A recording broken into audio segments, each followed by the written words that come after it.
इयं ब्रह्म वेदांत विदो वदन्ति परं प्रधानं पुरुषं तथान्ये विश्वोद्यते कारणम् ईश्वरं वा तस्मै नमो विघ्न विनाशनाय। हे गणपति देवता, आप देवताओं के देवता हैं, प्रथम देवता माने जाते हैं, प्रथम पूज्य देवता भी हैं, देवताओं के द्वारा भी पूज्य हैं। आप जगत के उद्भव का कारण भी हैं। माता ने आपको पूरी ही प्रकृति के जीवन चक्र को प्रकृति चक्र की संचालिका शक्ति का प्रबंधक बनाया है। आपने अपने कर्तव्य का वाखूबी पालन भी किया है, करते चले जा रहे हैं। कितना लाख करोड़ वर्ष से ये मनुष्य को समझने के इसलिए के बस की बात नहीं है। मैं मनुष्य हूँ, मुझे नहीं मालूम क्या कब से क्या हो रहा है, लेकिन जिस स्टेज में, जिस काल में मैं हूँ, उस काल के में मैं आपसे निवेदन करता हूँ कि मेरे देश का, भारतवर्ष के लोगों की जो मानसिक स्थिति है, सामाजिक स्थिति है, आर्थिक स्थिति है, ये सारा जो चढ़ाई हुई आरोपित स्थितियां हैं, सभ्यता के समय हमने अपने ऊपर आरोपित किया है, उन आरोपित नियमों को मनुष्य छोड़कर और अजीब स्थिति की ओर आगे बढ़ते चला जा रहा है। इसमें विवेकहीनता की बहुत बड़ी गुंजाइश है कि बहुत मनुष्य अपने विवेक को खोते हुए चला जा रहा है। आप विवेक के देवता हैं, आप प्रत्येक शरीर में निवास करने वाले हैं, क्यों नहीं थोड़ा सा विवेक को जागृत कर देते हैं, अपने विवेक से बुद्धि को थोड़ा जागृत कर देते हैं, ताकि मनुष्य की जो सोचने की शैली है वह चेतन में चल रहे, चित्त में रहे, चेतन में रहे, और वो मैं का अपने को बोध में जाए और आपकी सेवा में भी लगी रहे और आत्मा भी प्रसन्न रहे। आयुर्वेद की रचना, आयुर्वेद की जो उद्भव हुआ, आपने उसका उद्भव सृष्टि के आदिकाल में नहीं बल्कि जंगली काल के बाद जब मनुष्य सभ्य होने के लिए संकल्प किया, उस समय आपने आयुर्वेद की उत्पत्ति कराई, जीवन जीने की एक कला के रूप में उसे रखा। मनुष्य लाखों वर्षों तक उस कला से अपने को स्वस्थ रखा, कोशिश किया, और उस कला से पूरे विश्व का चिकित्सा विज्ञान प्रेरित होकर पूरे विश्व के चिकित्सा विज्ञान को उसने समृद्ध भी बनाया और चिकित्सा की शैली को भी बताया। आज के दिन हमारे देश में पत्र पत्रिकाओं के माध्यम से देखने पर 98% आदमी बीमार हैं, जिसमें तन को बिगाड़ने वाले लोगों की संख्या 50 से 54% हो गई है। कई तरह के विषाणु, रोगाणु, इन सब से ग्रसित लोगों की भी बहुत बड़ी भीड़ हो गई है, और मन पर काबू नहीं रखने वाला लोग जो है, ये भी संख्या बहुत बढ़ गई है। 98% लोगों में तनावग्रस्त लोगों का, मन के बीमार की संख्या ज़्यादा हो गई है। ऐसी स्थिति में आपकी भूमिका है गणपति देवता बहुत ही महत्वपूर्ण है। आप ही इसमें कुछ कर सकते हैं, इसलिए मेरा निवेदन है कि कुछ तो जरूर कृपा कीजिए। मैं श्याम बिहारी तिवारी आयुर्वेद और वेद का उपासक हूँ। आयुर्वेद हमारे जीवन जीने की कला है, उसे हम विज्ञान अगर कहते भी हैं तो वह विज्ञान से भी ऊपर का ज्ञान है, वह ज्ञान है।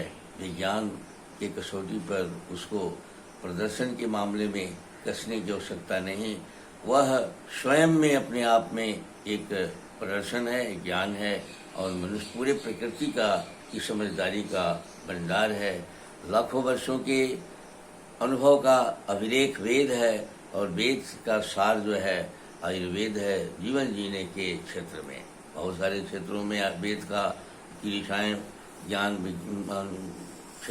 काम करती हैं। बहुत सारे क्षेत्रों को उन्होंने इंगित किया है, हमें दिखाया है। लेकिन स्वस्थ रहने के लिए मनुष्य के स्वास्थ्य की रक्षा के लिए आयुर्वेद बहुत महत्वपूर्ण है। इस कला से वो फिर से आप याद कराने के लिए आपको मैं यहाँ प्रार्थना करता हूँ।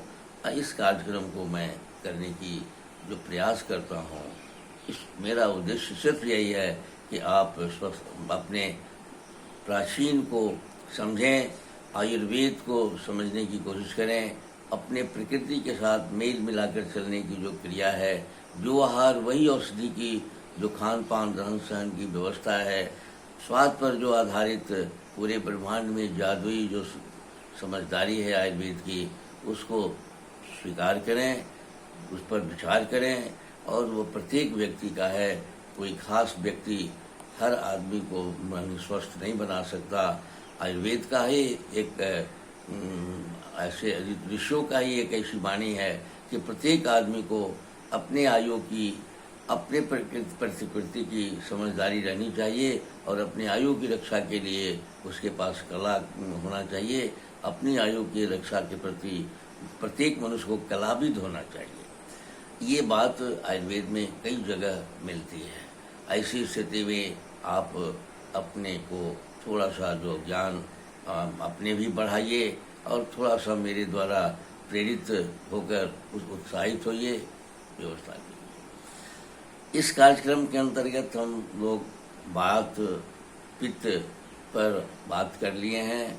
कफ जो बात पित्त के द्वारा बना हुआ मटेरियल है, उस पर हम लोग बात करते हैं। उसी मटेरियल से जो बात पित्त को भी भोजन मिलती रहती है, उसी मटेरियल से वह भी सुसंपन्न रहता है। वह उसका भंडार है, ऊर्जा का स्रोत भी है, पित्त का भी स्रोत है और कफ का भी, वायु का भी स्रोत है।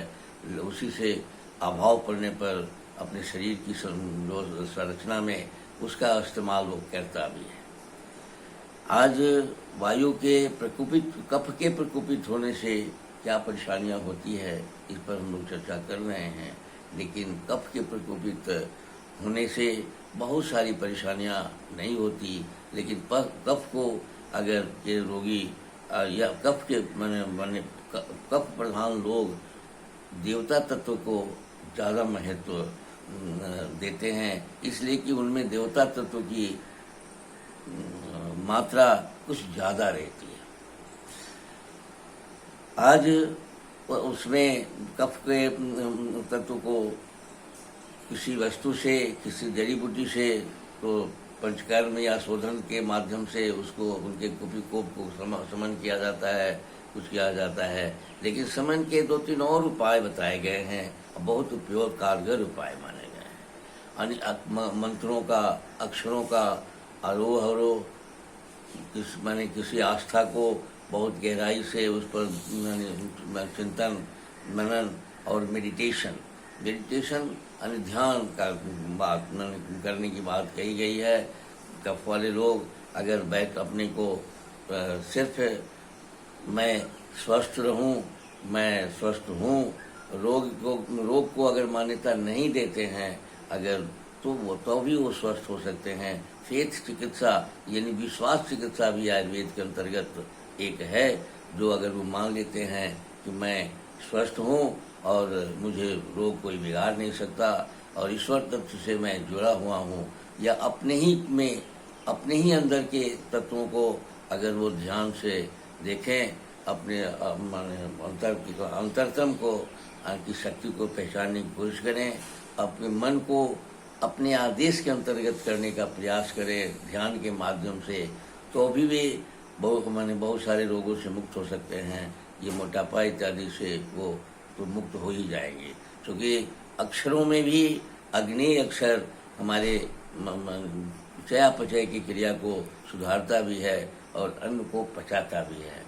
इसलिए देखा गया है, आयुर्वेद में कहा गया है कि जो लोग सेवा त्याग प्रेम करुणा स्वतंत्रता के खाते में काम करते हैं, आस्था के खाते में काम करते, सोच विचार रखते हैं, चिंतन करते हैं, जो आस्थावान होते हैं उन्हें कोई रोग नहीं होता। इसके पीछे वही उनके जो अक्षरों के चिंतन से ही उनके ऊपर जो प्रभाव पड़ता है वो उनको स्वस्थ बना के रखने के लिए एक इंस्ट्रूमेंट का काम कर जाता है, औषधि का काम कर जाता है, एक तत्व का काम कर जाता है। चूँकि ये पूरा ब्रह्मांड अक्षरों से बना हुआ है, अक्षर ही ऊर्जा के रूप में आकर इच्छा की पूर्ति के लिए सारा ब्रह्मांड बना है, और हम अक्षरों से ही हमारा सारा क्रियाकलाप के संचालन हो रहा है।